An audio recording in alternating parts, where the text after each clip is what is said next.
नमस्कार शेतकरी मित्रांनो, मी तुमचा मित्र लक्ष्मीकांत. आज आपण के विषयी बोलत आहे. तुम्ही हा जो बघताय हा CME व्हायरस आहे.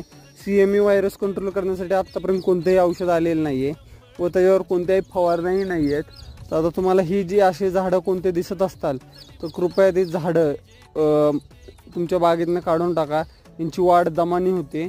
वाढ दमानी झाल्यामुळे ही झाडं बऱ्यापैकी सारखे आपल्या झाडांसारखे दिसतात आणि त्याला फळही लागत नाही. लागलं जरी त्याचा घड कमी होतो आणि ह्याच्यामुळे बाकीच्या झाडांनाही व्हायरस होऊ शकतो.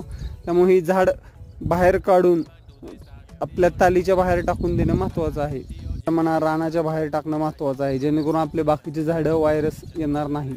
आपल्याकडे जो 1, 2, 3 झाडं आढळून आलेले आहेत, आपण जे या आढळून आलेले आहे झाडं हे काढून हे झाडं टाकून देणार आहोत.